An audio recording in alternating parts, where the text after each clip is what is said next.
Hey there everyone, and welcome to the very first Make It Monday. I'm super excited today to show you how to make my very favorite apple crisp recipe. So I'm just going to run through the ingredients that I use, and I have some prep work done, but I'm going to show you the basics of how you put this together and get it ready to bake.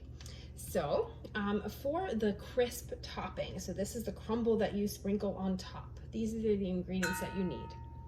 You need 3/4 of a cup of old-fashioned oats. Okay, so not quick oats. I use Bob's Red Mill organic old-fashioned oats. You need 1/4 cup of flour. So you can use regular all-purpose flour. You can use a gluten-free blend. I haven't tried using like a single gluten-free flour, like coconut flour or almond flour. It may change the consistency a little bit, but it would probably work. Then you need 1/4 cup of brown sugar, 4 tablespoons of butter, 1/4 cup of regular sugar, a teaspoon of cinnamon, and 1/2 teaspoon of nutmeg. And so essentially what you do to make the crisp topping is put all of the dry ingredients into a bowl. So I'm just gonna dump everything in there.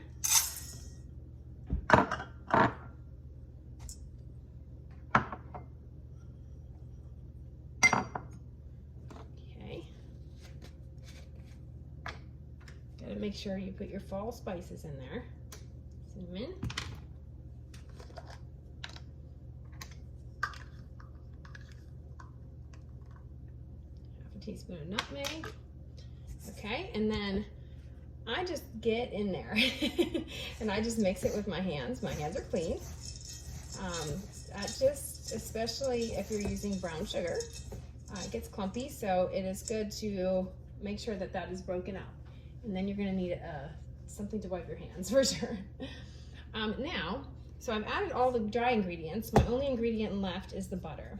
So this is a little trick that I've learned along the way. I've tried pastry cutters, I've tried, cutting it with a knife, but I use a cheese grater and grate my butter into whatever crumb topping, or if I'm making scones or something like a pastry dough. I use this trick often because it's much faster and it's still messy, don't get me wrong. I'm gonna have butter all over myself. That's inevitable, but I figure might as well make it a little bit easier. So see how I just grated that on top like that, and then I'm gonna get messy again, and I'm going to mix that butter in. So the point of this is to kind of get the butter to spread throughout the oat mixture. So you're going for basically crumbs, like big crumbs. That's what you're trying to get. My butter was a little bit softer than it should be because I was prepping to get ready to show you how to do it, and my butter sat out a little bit longer than it needed to. So cold butter is the best. Because then it's not like melting on your hands and sticking to you. It's able to kind of blend into the oats a little bit better. So that's your best bet. All right, I think I've got it to where we need it. So let me get this off of my hands. All right, so this is what a crumb topping should look like. Coarse crumbs is how it would be described. Okay, so we're gonna set that aside for just a minute.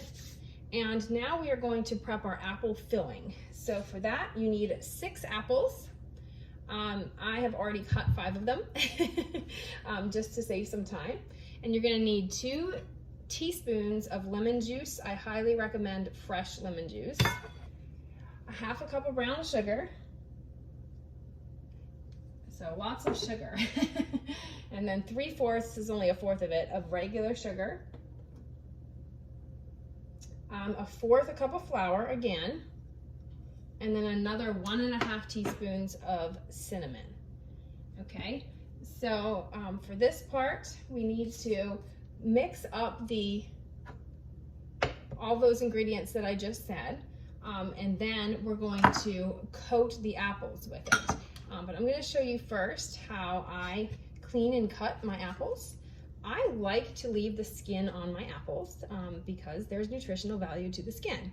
However, before I knew about how to adequately wash the apples, 'cause apples can be pretty disgusting and they have like a waxy residue on them that really was hard for me to get off. And so I would peel the apple just because I didn't want to eat whatever was on the skin. So I would peel the apples instead of leaving the peel on, and the peel has nutritional value, so I kind of had a loss there. Then I discovered the Norwex fruit and veggie scrub cloth. So it's a very coarse, like scrubby material, and you just get it wet.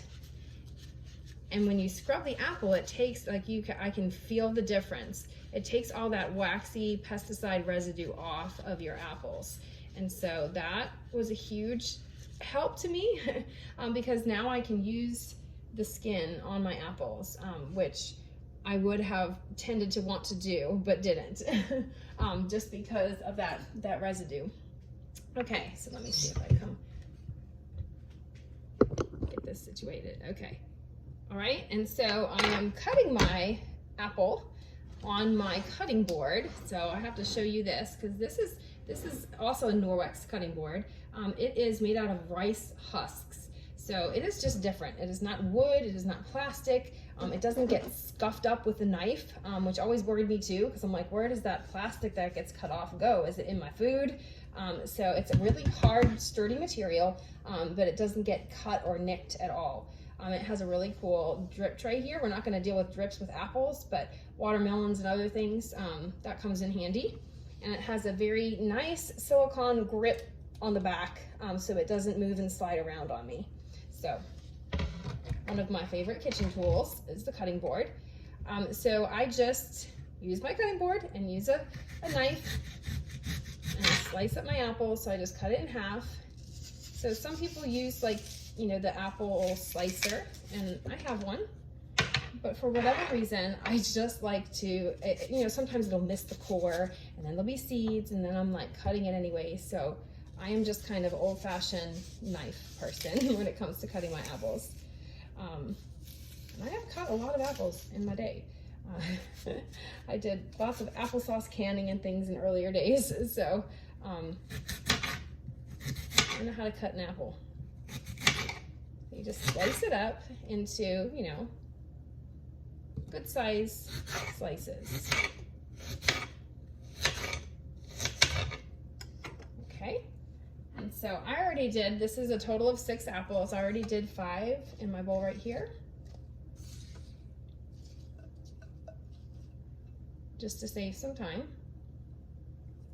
And the next step that you do, so in order to kind of preserve the apples in a way, it says to put 2 teaspoons of lemon juice.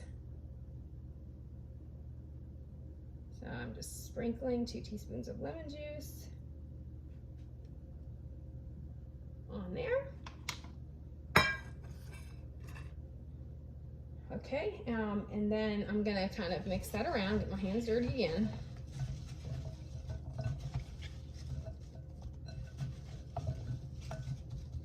Okay, and I'm actually going to put these apples in my dish temporarily. Okay, so I can use this bowl. And what I'm going to do now is I'm just going to mix all the other ingredients for the apple filling. So remember, that was the flours and the sugars and the spices. So just dumping all of those into a bowl.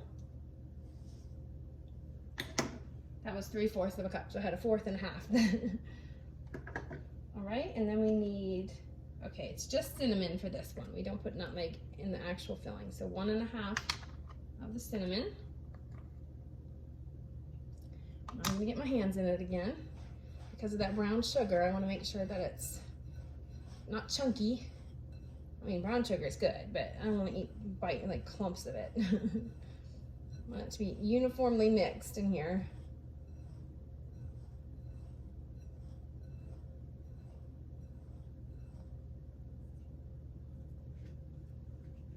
Okay, and then this actually goes onto the apples. And so we kind of have to make sure this is all mixed around.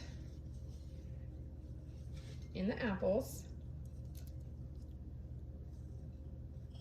It seems like a lot, but that's what makes it good. Okay, and then you just kind of make sure all the apples are coated. That's kind of the idea with this. So that's what's it's gonna automatically make its own filling. It's gonna cook down and make like a syrup because of the sugars that you have on there. It's an easy way to get that, and you don't have to cook it in a pan beforehand, which I have done before. If I'm doing like pastries or something like that to make a filling, this is exactly what I do, but I cook it in a pan first. But for this recipe, it cooks, it makes its own filling while the crumble is cooking on top and everything is cooking together. So making sure it all gets mixed in. There we go. And then you wipe your dirty hands. You get your crumble and you just sprinkle that on top.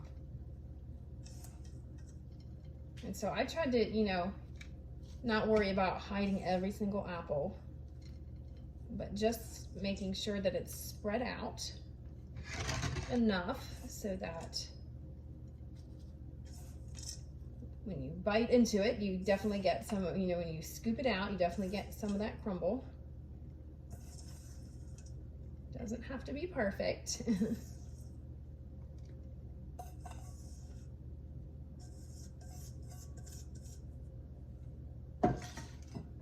Okay, so here it is. It is ready to go in the oven. And so it goes into the oven at 350 degrees for 35 to 40 minutes. And then it will be nice and crispy on top. The apples will be cooked down into that nice warm filling that you love, in an apple pie or an apple crisp, and it'll be ready to go. I highly suggest making some homemade vanilla ice cream to go with this. That's what I usually do.